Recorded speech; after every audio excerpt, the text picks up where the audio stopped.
নামো বুদ্ধাই। রাজা প্রসেনজিতের চতুর্থ যে স্বপ্ন আছে সেই স্বপ্ন সম্পর্কে আলোচনা করতে যাচ্ছি। রাজা একদিন স্বপ্নে দেখলেন যে কিছু বলদগুরু বলতে যেটাকে আমরা এই গরু বলে থাকি আর কি, যেগুলো হাল চাষ করা হয় বা গাড়ি বহন করা হয়, সেই বলিষ্ঠ বলদগুলোকে যে গাড়িগুলো যে বলিষ্ঠ গরুগুলো নিয়ে যাচ্ছিল সেগুলোকে অপসারণ করে, তার মানে সেগুলোকে পরিবর্তন করে কিছু যুবক বলদগুরু গাড়ি টানার জন্য জড়িয়ে দেওয়া হলো। মানে এটা স্বপ্ন দেখলেন, মানে বলিষ্ঠ গরুদেরকে, অভিজ্ঞ গরুদেরকে অপসারণ করে নতুন মানে যুবক সেই গরুগুলোকে কি করলো, জড়িয়ে দেওয়া হলো। তখন এই কথাটি সেই রাজা প্রসেনজিৎ কী করলেন, মহাকারণিক তথাগত সম্যক সম্বুদ্ধকে গিয়ে জানালেন। তখন বুদ্ধ এই রাজা প্রসেনজিৎকে বললেন, ইহার ফল এখন মানে ঘটবে না বা ফলবে না। কখন ফলবে? যখন রাজ্যের মধ্যে রাজারা অধার্মিক হবে, পাপী হবে, অনাচার করবে এবং তারা কি করবে, মানে অভিজ্ঞ যারা আছে, জ্ঞানী পণ্ডিত যারা আছে তাদেরকে অপসারণ করে যুবক যারা আছে তাদেরকে একটা স্থানে নিযুক্ত করবে এবং তাদেরকে মানে সেই স্থান দিবে। এর কারণে কি হবে, যারা অভিজ্ঞ, ক্ষমতা সম্পন্ন, যাদের জ্ঞান আছে, প্রজ্ঞা আছে, তারা সেই যুবকদের কাছ থেকে অসম্মানিত হবে, অপদস্থ হবে। তারা এই যুবকরা সেই বিজ্ঞ ব্যক্তিদের, অভিজ্ঞ ব্যক্তিদের এবং জ্ঞানী ব্যক্তিদের, প্রজ্ঞাবান ব্যক্তিদের, পণ্ডিত ব্যক্তিদের কি করবে না, সম্মান করবে না, তাদেরকে সম্মানহানি করবে, যেটা বর্তমানে দেখা যাচ্ছে, শিক্ষককে করা হচ্ছে, যারা ছাত্রছাত্রীরা করতেছে।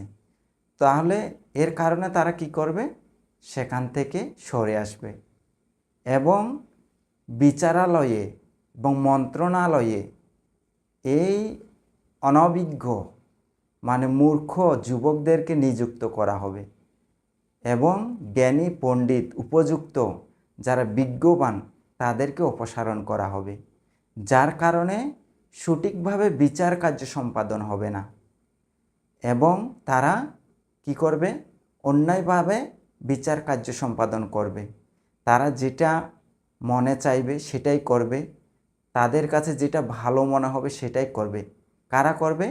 যাদেরকে নিযুক্ত করা হবে, নতুন যারা যুবক তাদেরকে নিযুক্ত করা হবে, তারাই কি করবে, এই কর্ম সম্পাদন করবে এবং ধীরে ধীরে কী হবে, সেই রাজ্য অনিষ্টর পথে, হাহাকারের পথে, দুর্ভিক্ষের পথে এগিয়ে যাবে এবং পরবর্তীতে যখন সেই বিজ্ঞবান, পণ্ডিত, জ্ঞান, অভিজ্ঞদের আহ্বান করা হবে, তখন তারা কি করবে, বলবে যে না, আমরা আর সেখানে যেতে চাই না, কারণ আমরা সেখানে গেলে যারা যুবক আছে তাদের কাছে আমাদেরকে কি করতে হবে, অপমানিত হতে হবে, অপদস্থ হতে হবে।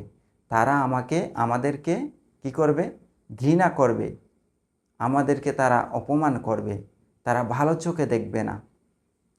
তারা কি করবে, বলবে যে আমাদের মানে কার্য করলেই বা কি আর না করলেই বা কি হবে, আমাদের ক্ষতি নেই, আমাদের লাভও নেই, আমরা আর সেই স্থান বা পেতে চাই না, সেই স্থানে যেতে চাই না। এভাবে কি হবে, আস্তে আস্তে সেই রাজ্যের পরিণতি একদম ভয়াবহ রূপ ধারণ করবে। যুবকরা মনে করবে যে আমরা যেটা করছি সেটাই সঠিক, আমরা যেটা করতেছি সেটাই ভালো, কিন্তু এই অনভিজ্ঞ মূর্খ এই যুবকরা ধীরে ধীরে সেই রাজ্যকে কি করবে, রসাতলে নিয়ে যাবে, নষ্টের দিকে নিয়ে যাবে। সেই রাজ্য দিনের পর দিন ক্ষতিগ্রস্ত হবে, দিনের পর দিন সেই রাজ্যের মধ্যে দুর্ভিক্ষ চলে আসবে, ভয়াবহ সৃষ্টি হবে, মানুষকে হত্যা করবে, মানুষ মানুষকে হিংসাত্মক মনোভাব নিয়ে, ঘৃণিত চিত্ত নিয়ে তারা একে অপরকে অপদস্থ করবে এবং মানুষের মুখে মাত্র প্রেম ভালোবাসার কথা থাকবে, কিন্তু অন্তরে থাকবে বিষ ভরা ঘৃণা, হিংসা, বিদ্বেষ ইত্যাদি। এবং ভিতরে ভিতরে তারা একে অপরকে আক্রমণ করবে, একে অপরের ধন সম্পদ কেড়ে নিবে, দেশের মধ্যে একটা অরাজকতা সৃষ্টি করে দিবে। কারা করবে?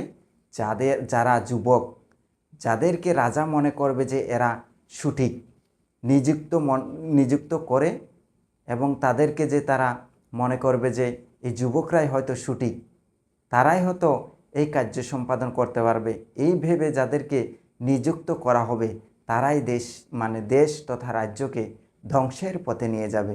কারণ অভিজ্ঞ এবং বিজ্ঞবান, পণ্ডিতবান, জ্ঞানবান, প্রজ্ঞাবান যারা আছে তারা কি করবে? সরে যাবে, তারা আর তাদের কাছে আসবে না। কেন আসবে না? সেটা পূর্বেই বললাম। কারণ তাদের কাছে অসম্মানিত হবে, তাদের কাছে অপদস্থ হবে, তাদের কাছে গেলে মানহানি বা অসম্মানী হবে। এই কারণে তারা কি করবে? সেখান থেকে সরে আসবে এবং দিনের পর দিন রাজ্যটা রসাতলে চলে যাবে, ধ্বংসের দিকে চলে যাবে। তখন বুদ্ধ বললেন, মহারাজা, আপনার আমার সময় এটা ঘটবে না। আমরা যখন থাকবো না, তখন ধীরে ধীরে ধীরে ধীরে যখন বুদ্ধের আয়ু আস্তে আস্তে কমতে থাকবে, তখনই এই নৈরাজ্য কর্মকাণ্ড শুরু হবে, যেটা আমরা বর্তমানে দেখতে পাচ্ছি। কিভাবে দেখতে পাচ্ছি? দেখুন, আমরা ছাত্র সমাজ, আমরা মনে করতেছি আমরা যেটা করছি সেটাই সঠিক, আমাদেরটাই ঠিক আছে, এরকম চিন্তা করে সেই কার্যগুলো সম্পাদন করছি। দেখা যাচ্ছে কোনো শিক্ষককে জোরপূর্বক পদত্যাগ করানো হচ্ছে বা তাদেরকে ইচ্ছাকৃতভাবে করলেও না করলেও তাদেরকে সেখান থেকে অপসারণ করা হচ্ছে। আমরা ছাত্ররাই করছি। একজন শিক্ষক মা বাবার সমতুল্য। প্রথম শিক্ষক কারা? আমাদের পরিবার, আমাদের প্রথম বিদ্যালয়, এবং পরিবারের পিতামাতা হচ্ছে আমাদের প্রথম শিক্ষক শিক্ষিকা। তাহলে আমাদেরকে সেই মাতা পিতা প্রথমে শিক্ষা প্রদান করে, তারপর আমরা দ্বিতীয় কোথায় যাই? স্কুল, কলেজ, ইউনিভার্সিটি থেকে শুরু করে বিভিন্ন শিক্ষাঙ্গনে, এবং সেখানে আমাদের শিক্ষকরা থাকে। তারা আমাদের একটা অক্ষর হলেও শিক্ষা প্রদান করে থাকে।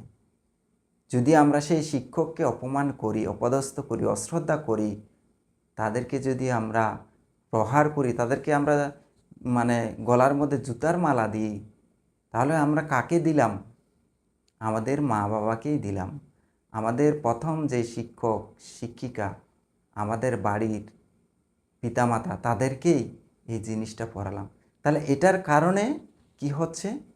সেই শিক্ষক যদিও বা আপনাকে অভিশাপ না দিলেও সেটা প্রকৃতি মনে রাখতেছে, প্রকৃতি সেটা হিসাব রাখতেছে। আমরা বৌদ্ধরা বলি কর্ম, এবং মুসলিম ভাইয়েরা যারা আছে তারা বলে এই কর্মটা আল্লাহ দেখতেছে, আল্লাহ এটা বিচার করবে। এই রকম কর্ম আল্লাহ দেখতেছে, আল্লাহ বিচার করবে। এবং আমরা বৌদ্ধরা বলি এটা কর্ম, এবং হিন্দুরাও হয়তো এটা কর্ম বলে থাকে, এবং অন্যান্য যে ধর্মাবলম্বী আছে তারা কি বলে সেটা সঠিক জানা নেই। কিন্তু প্রকৃতি ঠিকই মনে রাখছে। প্রকৃতি আমাদেরকে কি করে? একদিন না একদিন এটা ফিরিয়ে দেয়। আমি যে কর্মটা করব সেটা আমাকে একদিন সেই প্রকৃতি কি করবে? ফিরিয়ে দিবে। এটা আমাদেরকে মনে রাখতে হবে। আমাদের একটা সুন্দর সুশৃঙ্খল একটা কর্ম আছে, আমরা সুশৃঙ্খলভাবে কোনো একটা কর্ম সম্পাদন করতে পারি। আমরা হিংসাত্মক মনোভাব নিয়ে, বিদ্বেষী মনোভাব নিয়ে আমরা যদি কোনো কর্ম সম্পাদন করি বা কারো প্ররোচনায় যদি এই হিংসাত্মক কর্মকাণ্ড করি, তাহলে কি প্রকৃতি আমাদেরকে এই মানে রক্ষা করবে? রক্ষা করবে না। প্রকৃতি এগুলো হিসাব রেখে দেয়। আপনি সমুদ্রের মধ্যে কোনো একটা আবর্জনা ফেলে দেন, কিন্তু সেটা পরক্ষণে কোনো না কোনো এক স্থলে সেটা কি করে, অটোমেটিকলি চলে আসে। সেই সমুদ্র আপনার ফেলে দেওয়া বজ্র কখনোই গ্রহণ করে না। কিছুদিন আগে কক্সবাজারে দেখা গেল, মানে বজ্রর কারণে ময়লা, মানে বিভিন্ন ধরনের এই মানে কাগজ থেকে শুরু করে কাপড় চোপড়, গাছগাছালি থেকে শুরু করে সেগুলো কোথায় উঠে আসলো? চরের মধ্যে, স্থলের মধ্যে। তাহলে চিন্তা করে দেখুন, এই সমুদ্র সে এই মানে আবর্জনাগুলো গ্রহণ করে না, সমুদ্র সেগুলো কি করে? ফিরিয়ে দেয়। তাহলে চিন্তা করে দেখুন, আমি আপনি যে কর্মগুলো করব সেগুলো প্রকৃতি আমাদেরকে অবশ্যই কি করবে? ফিরিয়ে দিবে। আমরা মানে হয়তো একটা উৎসাহমূলক হয়ে আমরা যেটা করছি সেটা সঠিক মনে করে করতেছি, কিন্তু প্রকৃতি এটা মনে রাখে। আপনি আমি মনে রাখতে না পারলেও প্রকৃতি ঠিকই মনে রাখে। এটা আপনাকে একদিন না একদিন ফিরিয়ে দিবে। হয়তো আজকে একজন শিক্ষক মানে তাদের সন্তানদের কাছে অপদস্থ হয়েছে, অসম্মানিত হয়েছে বা কষ্ট পেয়েছে, সেটা তার অতীত জন্মের কর্মফল, যেটা আমরা বৌদ্ধরা বলে থাকি। কিন্তু আমি যে একজন ছাত্র হয়ে এই কর্মটা করছি, আমার মধ্যে যে এই জ্ঞানটা নেই, এই কর্মটা যে আমি করতে যাচ্ছি, এটা আমি একদিন না একদিন ফলভোগ করব, এটা আমি ভাবতেছি না, কিন্তু করে যাচ্ছি। কিন্তু যে ব্যক্তি পাচ্ছে, সে অতীতে কর্মগুলো করে আসছে, বিদেশে পাচ্ছে, কোনো না কোনো কারো কাছ থেকে না কারো কাছ থেকে সে পাবেই। কিন্তু যে ব্যক্তি করছে তার তো কর্মসৃষ্টি হচ্ছে। সুতরাং আমরা কেন এই মাতা পিতাকে আমরা এভাবে অপদস্থ করছি, এভাবে মানে কষ্ট দিচ্ছি? নিজের মাতা পিতা শত শত হাজার হাজার খারাপ হলে একজন সন্তান সেই মাতা পিতাকে সহজে কি করে না, মানে অসম্মানিত করতে চায় না, অশ্রদ্ধা করতে চায় না। কিন্তু অনেক সন্তান আছে মা বাবাকে প্রহার করে, মা বাবাকে অসম্মান করে, মানে মা বাবাকে মানে মারে, এমনকি হত্যা পর্যন্ত করে। মা বাবাকে সেবা করে না, মা বাবাকে যত্ন নেয় না। কিন্তু যে মা বাবা 10 মাস 10 দিন পেটে রেখে কি করেছে? যত্ন করেছে, আবার মানে ছোট থেকে প্রায় 14-15 বছর ধরে তাদেরকে লালন পালন করে যাচ্ছে, তার অসুখ বিসুখ, খাওয়া, চিকিৎসা এবং তার পায়খানা প্রস্রাব থেকে শুরু করে সব কিছু সে মানে পরিষ্কার করে যাচ্ছে, সেবা করে গেছে এই 15-20 বছর ধরে। কিন্তু সেই মাতা পিতাকে আমরা ছাত্ররা, সন্তানরা কষ্ট দিই। তাহলে এই কষ্ট দেওয়া এই প্রকৃতি তো দেখতেছে, সেটা কি আমাদেরকে মানে মাপ করবে? আমাদেরকে ক্ষমা করবে? কখনোই করবে না। তাহলে এই রাজা প্রসেনজিতের স্বপ্নটা ধীরে ধীরে মানে স্বচক্ষে আমরা দেখতে পাচ্ছি। দেশের, রাজ্যের যে একটা পরিণতি, রাজ্যের যে একটা দুর্ভিক্ষ, রাজ্যের যে একটা অবস্থা, রাজ্যে যে একটা ধ্বংসর লীলা দেখা দিচ্ছে, আমরা এগুলো দেখেও আমাদের জ্ঞান উৎপন্ন হচ্ছে না, আমাদের বিবেক উৎপন্ন হচ্ছে না।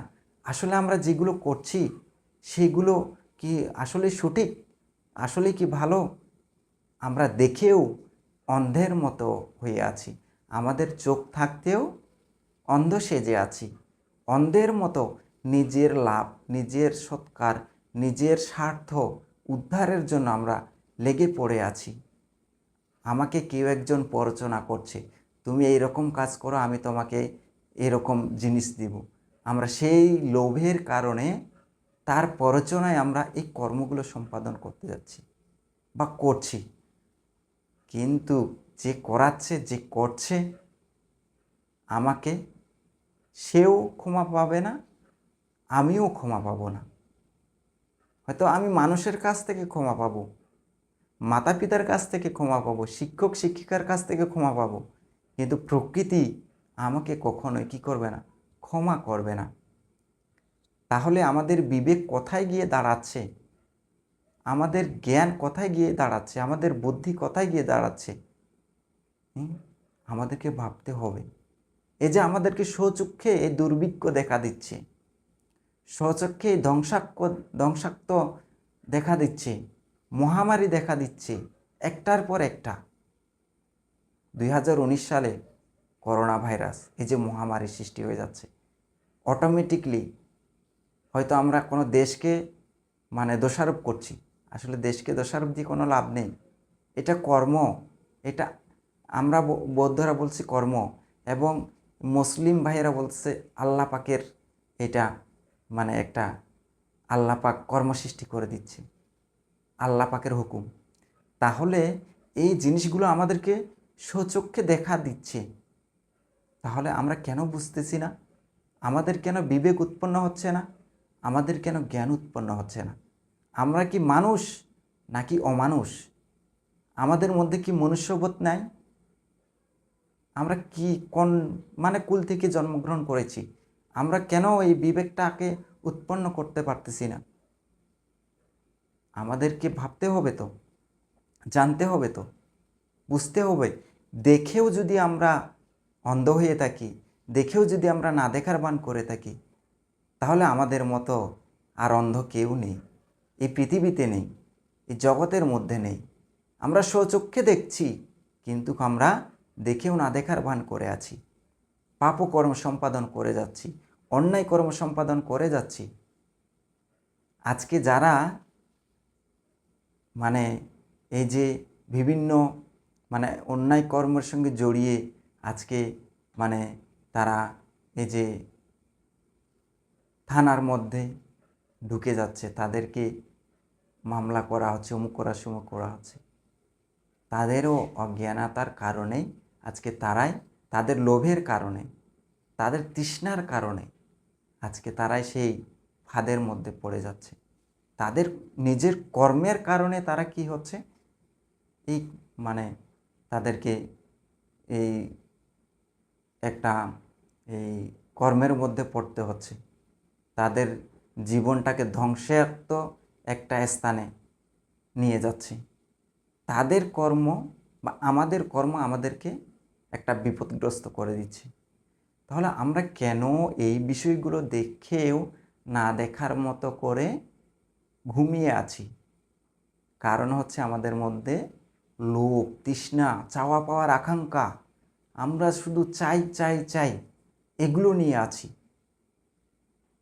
আমরা যে একটা মৈত্রীভাবাপূর্ণ এই এই সমাজ নিয়ে থাকব, মানুষদেরকে নিয়ে থাকব, একে অপরের সঙ্গে ভালো মিলেমিশে করে থাকব, এটা আমরা করছি না।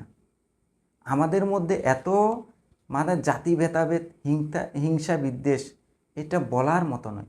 আমরা উপরে মাত্র একজনকে ভালোবাসি, স্নেহ করি, আদর করি, কিন্তু ভিতরে এতই যে আমাদের হিংসা বিদ্বেষ, পারি না তাকে কি করে সেখান থেকে বিতাড়িত করি, এইরকম চিন্তা করি।